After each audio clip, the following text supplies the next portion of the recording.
This is Jeremy Valera, here a student from Agusa National High School, interviewing about the life of Father Saturnino Orio. What is the life profile of Father Saturnino Orio? Well, Father Orius was a missionary of the Jesuit order. He arrived in Butuan in 1879, served for 2 terms in Butuan between 1879 to 1891, and then from 1901 to 1916. And he was responsible for the creation of many towns and villages in Agusa. Sir, what are the reasons why he was brought here in the Philippines? Well, basically he was a missionary. There was no special reason.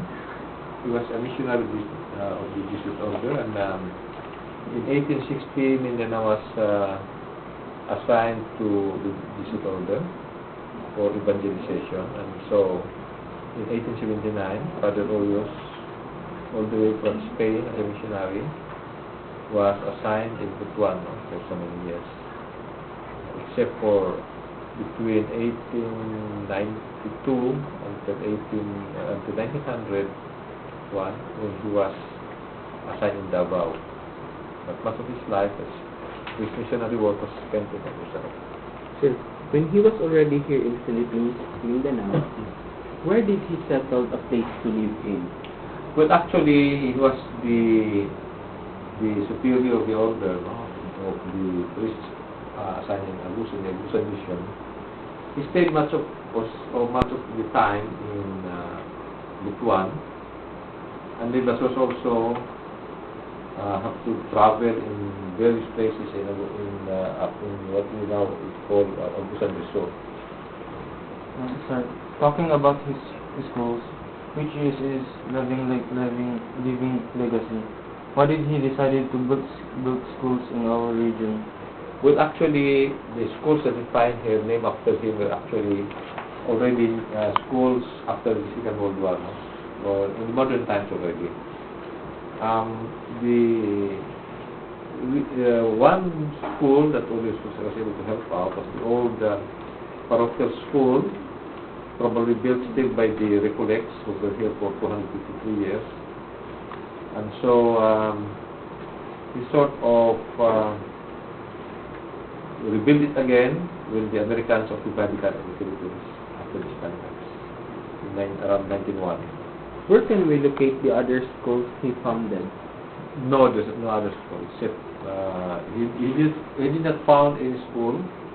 Rather, he strengthened the old parochial school in Butuan, because at the time the school center was in Butuan. Sir, could you tell me what are the importance of his contribution in society? Basically, here in Agusan, he was able to contribute the following. He created the various so-called reducciones, which are the forerunners of what the towns that we have now, the towns and some of the bigger villages. And then the other one was that he finally brought some kind of peace among the different warring Manuba tribes.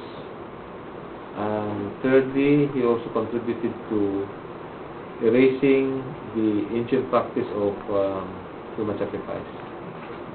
As a historian, sir, do you think this kind of happening is beneficial for us as Filipinos?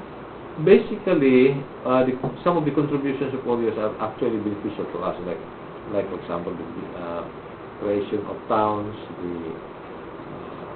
the end of tribal slavery, and the end of the old practices of human sacrifice.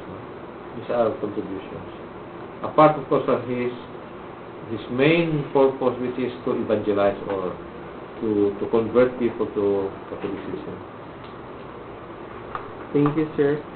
That's all our questions.